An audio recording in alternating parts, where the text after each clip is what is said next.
மக்கள் அனைவருக்கும் வணக்கம். இயக்குனர் அமீர் அவர்கள் 1 கோடி வாங்கியிருக்காரு. யார்கிட்ட?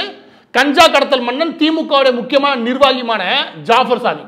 அந்த ஜாஃபர் சாதிக் கைது செய்யப்பட்டு மார்ச்ல கைதானாரு. மார்ச்ல கைது செய்யப்பட்டு டெல்லியில் வச்சு கவனிச்சுட்டு அதுக்கப்புறம் இங்கே வச்சு கவனிச்சுக்கிட்டு இருக்காங்க. இந்த நிலைமையில ஒரு 2 மாதத்துக்கு முன்னாடி என்ஃபோர்ஸ்மெண்ட் டைரக்டிவ் உள்ள வருது. அதாவது ஒரு பக்கத்து அவர் இன்டர்நேஷனல் லெவலில் கஞ்சாவை கடத்தினாரு, விலை உயர்ந்த கஞ்சாவை கடத்தினாரு அப்படின்றது வழக்கு. அதன் அடிப்படையில் அவர் அதன் மூலமா சம்பாரிச்ச காசுன்னு இருக்கு பாருங்க, ஏறக்குறைய 5000 10,000 கோடி. அந்த 10,000 கோடியை எந்த விதமா அவர் மணி லாண்டரிங் பண்ணாரு. அதாவது சட்டத்துக்கு புறம்பாக அவர் சம்பாரிச்ச காசு, அந்த சட்டத்துக்கு புறம்பாக சம்பாரிச்ச காசை எப்படி அவர் மணி லாண்டரிங் பண்ணி கருப்பை ஒயிட்டா மாத்தினாரு, கருப்பை வெள்ளையா மாத்தினாரு. இதற்கான வழக்கை அமலாக்கத்துறை உள்ள புகுந்து அவங்க ஒரு வழக்கு பதிவு செஞ்சாங்க. அதன் அடிப்படையில் கைது செய்யப்பட்ட ஜாஃபர் சாதிக் கடந்த 7 நாட்களாக காவல்துறை தன் கட்டுப்பாட்டில் எடுத்து விசாரணையை மேற்கொண்டாங்க. அந்த கஸ்டடியில் அவர் ஏகப்பட்ட உண்மைகள் சொல்லியிருக்காரு. அந்த விசாரணை போது கண்டுபிடிக்கப்பட்ட மிக முக்கியமான தடயம் என்ன அப்படின்னா, இந்த ஜாஃபர் சாதிக் அவர்களுடைய மனைவி அமீனா பானு, அந்த அமீனா பானு அவர்களுடைய அக்கௌண்ட்ல இருந்து சுமார் 1 கோடி ரூபாய் நெருக்கி வெவ்வேறு நேரங்களில் 1 கோடி ரூபாய் நெருக்கி இயக்குனர் அமீருக்கு போயிருக்கு. இது எதனால போச்சு, ஏன் போச்சுன்ற முதலாவது தடயம் கிடைச்சிருக்கு. இதை தவிர ஏகப்பட்ட தடயங்கள், அதையும் தாண்டி 21 கோடி ரூபாய் நெருக்கி இங்க இருக்கக்கூடிய அரசியல் கட்சிகள், மிக முக்கியமாக திமுகவுடைய மிக முக்கிய புள்ளிகளுக்கு ஜாஃபர் சாதிக் இதன் வழியா சம்பாரிச்ச காசை கொண்டு போய் சேர்த்திருக்காரு. இப்படின்ற விவரம் வெளியாயிருக்கு. இதை தவிர என்னென்ன விஷயங்களை அமலாக்கத்துறை கண்டுபிடிச்சிருக்கு. இப்ப முழுக்க முழுக்க நடக்கிறது அமலாக்கத்துறை. கஞ்சா எங்க கடத்தினாரு, எங்க மாட்டினாரு, எப்பறம் பொட்டரம் போட்டாரு, இதெல்லாம் தனி, அதெல்லாம் முடிஞ்சிருச்சு. அதனால சம்பாரிச்ச காசுன்னு யார் யார் மூலமா பதுக்கினேன், இதை இப்ப விசாரணை போயிருக்கு. இதுலதான் அமீர் 1 கோடி வாங்கின செய்தி இப்ப கசிய ஆரம்பிச்சிருக்கு. மாட்டிக்கினாரு ஒருத்தர், அவரை காப்பாத்தன்னு கருத்தரு அப்படின்ற பாட்டு முழுக்க முழுக்க நம்ம அமீர் அண்ணனுக்காக இப்ப போட்டு விடலாம்.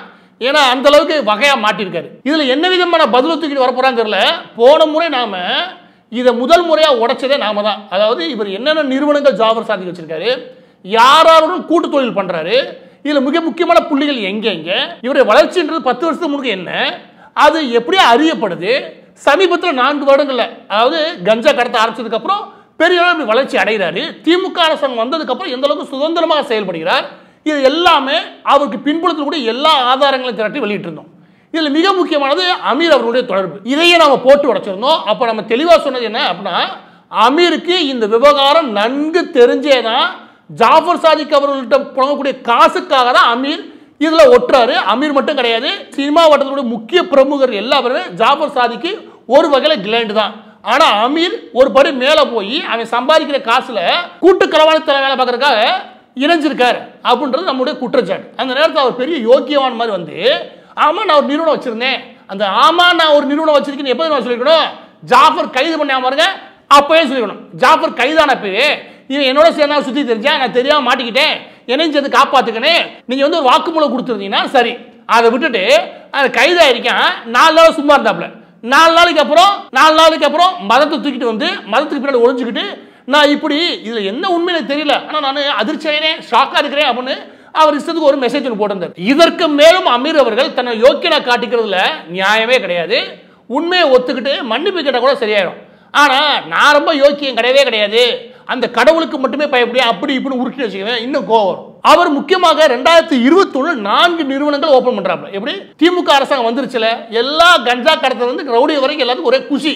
அதுல இவர் 4 நிறுவனங்களை ஓபன் பண்றாரு. யாரு? இந்த ஜாஃபர் சாதிக். அந்த 4 நிறுவனங்கள் ஜோயா டெலிவரி, அதுக்கப்புறம் JSM பிக்சர்ஸ், அதாவது ஜாஃபர் சாதிக் கூட அந்த திரைப்படம் எடுக்கக்கூடிய நிறுவனம், அதுக்கப்புறம் JSM சீ ஃபுட்ஸ். இந்த 3 இருக்குல்ல, இது 3மே யார் வச்சு ஆரம்பிக்கிறார்னா தன்னுடைய தம்பியையும் தன்னுடைய நெருக்கமான வட்டத்தை வச்சு ஆரம்பிக்கிறார். வேற யாருமே கிடையாது. இந்த எல்லா பேருக்குமே ஜாஃபர் சாதிக் என்ன செய்யறான்னு தெரியும். யாரு? ஜாஃபர் சாதிக்கோட தம்பியும் அதுக்கப்புறம் பிற நபர்கள் இணைகிறாங்களே, இவங்க எல்லா பேருமே இந்த கஞ்சா கடத்தல் சார்ந்தமா முழுமையான விவரம் தெரிஞ்சவங்க. ஒரு பகுதியான நபர்கள் கைது செய்யப்பட்டும் கூடாச்சு. ஓகே, இதுல 4வது ஒரே ஒரு நிறுவனம் இருக்குது. அதுனா ஜூகோ ஓவர்சீஸ் ஒரு நிறுவனம். இந்த ஜூகோ ஓவர்சீஸ் நிறுவனம் யாரை வச்சு ஆரம்பிக்கிறார் அப்படின்னா அமீரை வச்சு. நீங்க யோசிங்க, இந்த ஜூகோ என்டர்பிரைஸ் நிறுவனத்தை ஆரம்பிக்க போல JSM பிக்சர்ஸ் ஆரம்பிக்கிறாரா, திரைப்படம் எடுக்கிறதுக்காக ஒரு நிறுவனத்தை ஆரம்பிக்கிறாரு. தன்னுடைய கஞ்சா கடத்தல் மூலம் கிடைக்கக்கூடிய படத்தை திரைப்படங்கள் வழியாக ஒயிட்டா மாத்துறதுக்கு முயற்சி பண்றாரு. சரியா? இந்த ஐடியாவை யார் கொடுத்தானு தெரியல.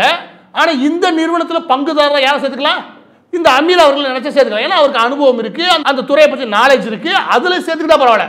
ஆனா தனியா ஒரு நிறுவனம் ஜாஃபரும் அமீர் மட்டும், இந்த ஜாஃபரும் அமீர் மட்டும் சேர்ந்து நான் அப்படியே ஆதாரம் காட்டுறேன். அதுல 2 பேர் தான் டைரக்டர், அந்த 2 பேர் தான் சைனிங் அத்தாரிட்டி. அந்த 2 பேரும் சேர்ந்து தான் இந்த நிறுவனத்தை ஆரம்பிக்கிறாங்க. இந்த நிறுவனம் எதற்காக ஆரம்பிக்கப்பட்டதா அமீர் என்ன சொல்றாரு, நாங்க வெளிநாடுல இருந்து பேரிச்சம்பழம் இருக்கு பாத்தீங்களா, அதை இறக்குமதி பண்ணி இங்க விற்க முடிவு பண்ணும். பேரிச்சம்பழமா இந்த ஈயம் பித்தாளைக்கு பேரிச்சம்பழம் விற்கிற கதையெல்லாம் வேணாம். ஏன்னா நீ ஈயம் பித்தாளை எங்கேயாவது கிடைக்கணும்னு தெருவா போய் கேட்டு வாங்கிட்டு வந்து பேரிச்சம்பழம் விற்க போறியா? பேரிச்சம்பழம் ஒரு வியாபாரம்னு இங்க எங்கேயுமே கிடைக்காத மாதிரியும் இறக்குமதி செஞ்சு விற்கிறதுக்கு இவர் பிளான் போட்டாரா? அதாவது அது மட்டும் தான் எங்க திட்டம். வெறும் 3 லட்சம் தாங்க போட்டோம், ஒரு 10 லட்சம் ரூபாய் வெளியே இருந்து இன்னும் முதலீடு வந்துச்சுங்க அப்புறம் ஒரு கதையை கட்டி விட்டுருப்பாப்ல. இது முழுக்க போலி, இது முழுக்க பொய். ஏன்னு கேளுங்க, ஏன்னா அதுக்காக டீனர் ஒரு ஆபீஸ் போடாம பாருங்க, அதுக்கு அவ்வளோ பெரிய ஆபீஸ். பேரிச்சம்பழத்தை இறக்குமதி பண்ணி விற்கிறதுக்கு 10 லட்ச ரூபாய் பேரிச்சம்பழத்தை இறக்கி விற்கிறதுக்கு அவ்வளோ பெரிய ஆபீஸ் தேவையில்லை. 10 லட்ச ரூபாய் பேரிச்சம்பழம் இறக்குமதி பண்றதுக்கு உனக்கு 1 கோடி ரூபாய் கொடுக்க வேண்டிய அவசியமும் கிடையாது. கேட்டா ஆரம்பிச்ச 1 வருஷத்துலேயே உனக்கு 1 கோடி ரூபாய் கொடுக்க வேண்டிய தேவை என்ன இருக்குது?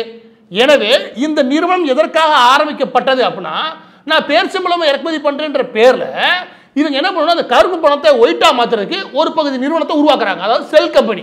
இது எந்த விதத்தில் பேரிச்சம்பழம் பேருக்கு இறக்குமதி பண்ணிட்டு பிற வகையில் ஒரு 10 கோடி 20 கோடியை இவங்க உள்ள கொண்டு வரதுக்கு இந்த நிறுவனம் எதிர்காலத்தில் உதவுன்றதான் இந்த கூட்டத்துடைய முக்கியமான திட்டம். இதுதான் குற்றச்சாட்டு வச்சுக்கவே.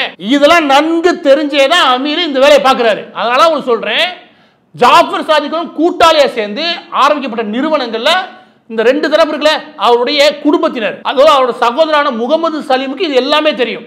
அதுக்கப்புறம் அடையாறுல வச்சு சில பேர் கைது பண்ணிருப்பாங்க, அவங்களுக்கு இது எல்லாமே தெரியும். இந்த 2 பேர் தவிர 3வது யார் வரா? அமீர் மட்டும் தான் வராரு. அதாவது ஜாஃபர் சாதிக் தன்னை நன்கு தெரிஞ்ச நபர்களோட மட்டும்தான் இந்த பிசினஸை தொடங்குறாரு. அந்த கருப்பை ஒயிட்டா மாத்திரக்கு மணி லாண்டரிங் பண்றதுக்கான நிறுவனங்களை ஓபன் பண்றது தனக்கு நெருக்கமான வட்டத்தை வச்சுதான். அதுல மிக நெருக்கமானவர் அமீர். அமீருக்கு நல்லா படம் எடுக்க வரும். 2 பேருக்கு பேரிச்சம்பழம் விற்கிறதுக்கு வரும். இவருக்கு பேரிச்சம்பழம் என்ன தெரியுமா, இல்ல மார்க்கெட் பத்தி என்ன விவரம் தெரியுமா? அவருக்கும் தெரியாது, இவருக்கும் தெரியாது. அப்ப தெரியாத ஒரு தொழில போய் குதிக்க வேண்டிய அவசியம் என்ன? அப்ப அவர் சொல்றாரு, இல்ல 3வது ஒரு நபர் இருந்தாரு, அவருக்கு பேரிச்சம்பழம் இறக்கி விற்கிறதுக்கான அறிவு இருந்துச்சுட்டாரு. அந்த நிறுவனத்தோட பேர் மக்யான் பிரைவேட் லிமிடெட். இந்த நிறுவனத்தை வச்சு பேரிச்சம்பழம் இறக்கி விற்கிறதுக்கான கதையெல்லாம் முன்னாடியே கட்டிருக்காங்க. 2021 தான் இந்த நிறுவனத்தை வச்சு பேரிச்சம்பழம் இறக்கி விற்க முடிவு பண்ணாங்களே. ஆனா அதோட வெப்சைட் சமீபத்தில் அப்படி கிடையாது. அது எப்படி போகுது அப்படின்னா, அந்த போட்டு டூர் கூட்டி போறது, முக்கியமாக இஸ்லாமிய மார்க்கம் சார்ந்து ஆன்மீகம் தேடி டூர் போவாங்களே, இந்த டூரை கூட்டி போறதுக்காக ஸ்பெஷலாவே இவங்க ஒரு இந்த மக்யான்களே இந்த நிறுவனத்துக்கு சில வேலைகள் பார்க்குறாங்க. இந்த நிறுவனத்தை வச்சு இவங்க பேரிச்சம்பழம் இறக்கி வைக்க வேண்டிய அவசியம் என்ன இருக்குது? ஜாஃபர் சாதிக்கு தெரிஞ்சதெல்லாம் கஞ்சா விற்கிறது, உனக்கு தெரிஞ்சதெல்லாம் படம் எடுக்கிறது. நீங்க 2 வச்சு பேரிச்சம்பழம் விற்க போறீங்கன்னா அப்பவே சந்தேகமா இல்ல. இதுல ரொம்ப சுவாரஸ்யமான விஷயம் என்ன அப்படின்னா, இது வரைக்கும் என்ஃபோர்ஸ்மெண்ட் டைரக்டரேட் விசாரணை முடிச்சிருக்காங்க. இன்னைக்கு ஜாஃபர் சாதிக் அவர்களுடைய மனைவி அமினா பானு, அவருடைய சகோதரர் முகமது சலீம், இந்த 2 பேர் மீதும் அமலாக்கத்துறை கூடுதலாக 2 வழக்குகளை பதிவு செஞ்சிருக்காங்க. எனவே இந்த 2 பேரும் விரைவாக கைது பண்றதுக்கான வாய்ப்புகள் உண்டு. இதுக்கு 3வது கைதாக வேண்டிய நபர், 3வது கைதாக வேண்டிய நபர், மிச்சம் இருக்கிற நபர் அமீர் மட்டும்தான்.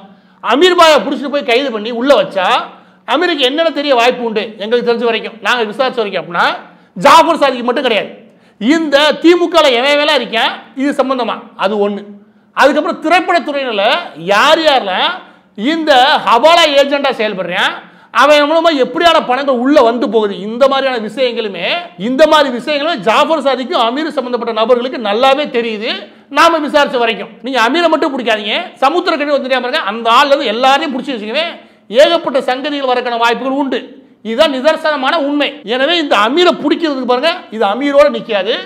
இறுதியாக இந்த விவகாரத்தில் இப்பதான் சூடு பிடிக்க ஆரம்பிச்சிருக்கு. கஞ்சா கடத்தல் ஒரு பக்கம்னா, இந்த பக்கத்தே அதை பொட்டனை போட்டு உள்ள வித்தாய பாருங்க, அதுக்கு திமுக அரசாங்கம் மிகப்பெரிய அளவில் துணை நின்றது. இது சத்தியமான குற்றச்சாட்டு. இந்த குற்றச்சாட்டுக்கு இன்ன வரைக்கும் திமுக அரசாங்கம் பதில் சொல்லவே இல்லை. யோசிச்சு பாருங்க, அங்கங்க வீடு எடுத்து பொட்டனை போட்டு நான் சத்துமாவு பவுடர் விற்கிறேன்னு உங்களை அனுமதி பண்ண வேணாது, இல்ல காவல்துறை சும்மா விடுமா? ஊருக்குள்ள அந்த அளவுக்கு எளிமையாக ஜாஃபர் சாதிக் போய் வர்றதுக்கு காரணமே திமுகவுடைய மாவட்ட செயலாளர், மிக முக்கியமாக உதயநிதிக்கு ரைட் ஹேண்டா இருக்கக்கூடிய திமுகவுடைய மாவட்ட செயலாளர். அந்த மாவட்ட செயலாளர் தான் இவருக்கு, யாருக்கு, இந்த ஜாஃபர் சாதிக்கு மாநில அளவில் பொறுப்பு போட்டு கொடுத்தது. எது? அயலக அணியுடைய முக்கியமான பொறுப்பு போட்டு கொடுத்தது. அந்த பொறுப்பு இருந்தாதான் இவர் தப்பிக்க முடியும். எப்படி? திமுக நிர்வாகி இல்லையா, மாநில அளவு நிர்வாகி இல்லையா, அதனால போயிட்டு வர முடியும். எப்படி குடுக்கல் வாங்கலாம், போயிட்டு வரலாம் பாருங்க. ஜாஃபர் சாதிக் கைது பண்ணும்போது கூட அவன் கையில இருந்தது என்ன? திமுகவுடைய அடையாள அட்டை. திமுகவுடைய அடையாள அட்டை அது சர்வதேச அளவில் திருடுறதுக்கான அடையாள அட்டை இல்லையே, அதை வச்சு சுத்தி வச்சிருக்கான். அதை வச்சு தமிழ்நாடு சுத்தலாம். கண்டிப்பாக திமுக அரசாங்கம், முக்கியமாக திமுக கீழே கூடிய இந்த காவல்துறை இல்லையா, அது நல்லாவே சுதந்திரமா விட்டுருக்கு. ஊரெல்லாம் கஞ்சா நல்லா விற்கிற வச்சு நம்மளால புரிஞ்சுக்க முடியுது. ஆனா ராஜஸ்தான்ல போய் மாட்டின பாரு, அதான் விதி. எனவே இந்த விவகாரத்தில் யார் கஞ்சா கடத்தினா, எப்படி கஞ்சா கடத்தினா, என்னென்ன மாதிரி கடத்தினான்றலாம் திமுக அரசு வைக்கக்கூடிய முக்கியமான விஷயம். ஆனா இந்த காசை கருப்பன் நல்ல பணமா மாத்திருக்க முயற்சி பண்ண பாருங்க, அந்த இடத்துல இவனை ஒட்டிக்கிட்டு சாப்பிடுற ஒரு கும்பல் தெரிஞ்சு. அது மிக முக்கியமாக டாப் லிஸ்ட்ல இருந்து நம்ம அமீர், நல்லா பையன்ட காசு புழங்குது, ஒட்டி நம்ம கொஞ்சம் என்ன பார்த்துக்குருவோம் அப்படின்னு சொல்லி பேரிச்சம்பளம் வியாபாரம் ஆரம்பிச்ச பாருங்க, அந்த இடத்துல அமீர் மாட்டினாப்ல. ஆனா அது ஆரம்பிச்சு வந்து நான் வெறும் பேரிச்சம்பளம் தான் விற்க ட்ரை பண்ணுன்னு ஊருக்கு கதை கட்டிட்டு போல. அப்பதான் நம்ம கேட்க வேண்டிய கேள்வி, உனக்கு ஒழுங்கா படமே எடுக்க வராது, அவனுக்கு சத்து மாவு தயாரிக்கிறேன்னு கஞ்சா கடத்தது தெரியும், நீங்க ரெண்டும் சேர்ந்து ஏன் பேரிச்சம்பளம் விற்கணும்? இந்த கேள்வி வருமா வராதா? இதுதான் எழுந்திருக்கக்கூடிய கேள்வி. இப்ப ஜாஃபர் அடுத்து 2 பேர் கைதாகிறாங்க, அவரோட மனைவியும் அவரோட சகோதரரும். அதுக்கு அடுத்து கைது செய்யப்பட வேண்டிய நபர் இயக்குனர் அமீர் அவர்கள் தான். இறுதியாக ஒரு மர்மமான பட்டியலே இருக்கு, அதை அமீர் அவர்கள் கைதானதுக்கு அப்புறம் வெளியிட ஆரம்பிக்கணும். அந்த மர்ம பட்டியல் வேற எதுவும் கிடையாது. நம்ம ஈசிஆர்ல வந்து எல்லா பகுதிகளிலும் இந்த கஞ்சா போடுறதுல பெரிய அளவில் புழங்குது. அதுல பெரிய அளவில் சினிமா பிரபலங்களும் அரசியல்வாதிகளுடைய பிள்ளைகளும் பெரிய அளவில் ஈடுபடுறாங்க. இதுல ஒரு முக்கியமான ஆக்சிடென்ட் நடந்திருக்குது.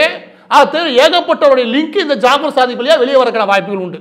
இது ஒரு முக்கியமான பட்டியல். இந்த பட்டியலோட அமீர் அவர்கள் கைதானதுக்கு அப்புறம் நான் உங்களை சந்திக்கிறேன்.